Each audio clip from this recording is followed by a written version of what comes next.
The Silver String, written by Don Campbell. The package sat on the porch for an hour before Jack bothered to retrieve it. He eyed the box warily, like it might bite. It had been a drunk purchase, made in the dead of night after his fourth glass of whiskey and a failed attempt at writing chapter 1 of his latest book. He didn't even remember ordering the damn thing, only waking up to the next morning to an email confirmation. Antique typewriter circa 1932, guaranteed to inspire creativity. The guarantee had felt like a taunt, but desperate men do desperate things, and Jack Price was nothing if not desperate. The box was heavier than he expected. Inside, nestled in a bed of shredded newspaper, was the typewriter.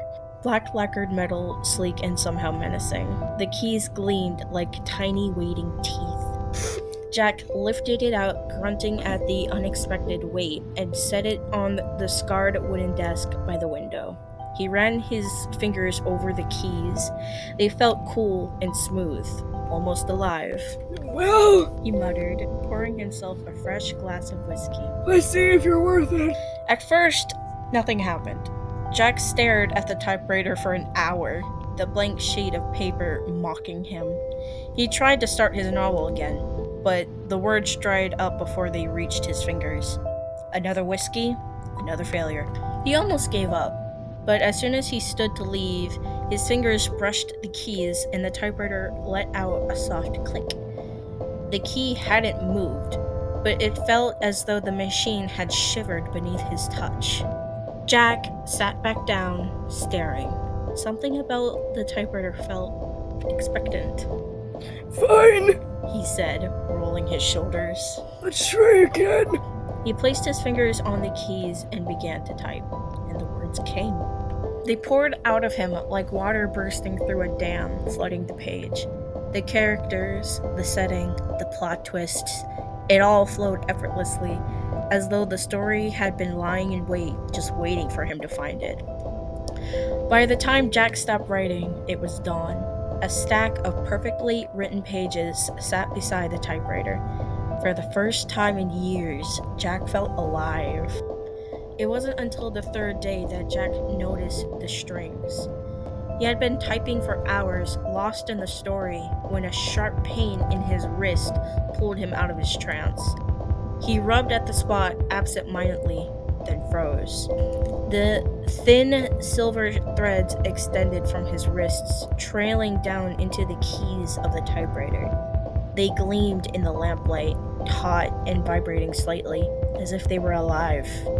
What the hell? Jack whispered. He tried to pull away, but the strings tightened, biting into his skin. Panic clawed at his chest. He yanked harder, and one of the strings snapped with a sharp twang. The pain was blinding. It shot up his arm like fire, and Jack screamed, collapsing onto the floor. When he opened his eyes, the strings were gone, but the pain lingered, a dull ache in his wrists.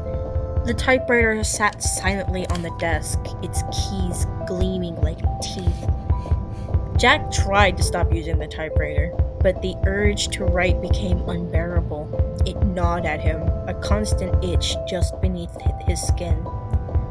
He would find himself sitting at the desk without remembering how he got there, his fingers flying over the keys.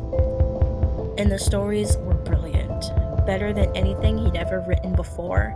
His agent called him a genius, the comeback kid of a literary world.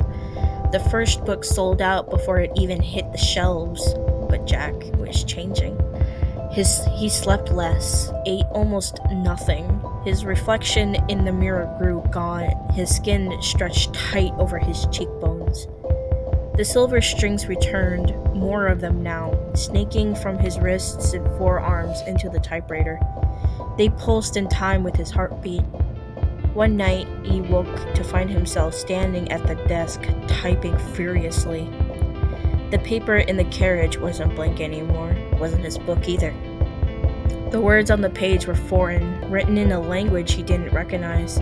The letters seemed to shift and writhe when he tried to focus on them. Jack ripped the page free and threw it into the fireplace. The flames flared blue as the paper burned. and the silver strings tightened around his wrists, cutting deep. He screamed, but the typewriter didn't let go. Jack stopped fighting the typewriter after that. He wrote what it wanted, filling the page after page with those strange alien words. The strings grew thicker, stronger. They wrapped around his arms, his chest, his neck, until he was more string than man. One night, the typewriter stopped typing. Jack sat at the desk, staring at the blank page, waiting. The silver strings twitched once, twice. They then pulled him forward, into the typewriter, into the waiting, gleaming teeth of keys.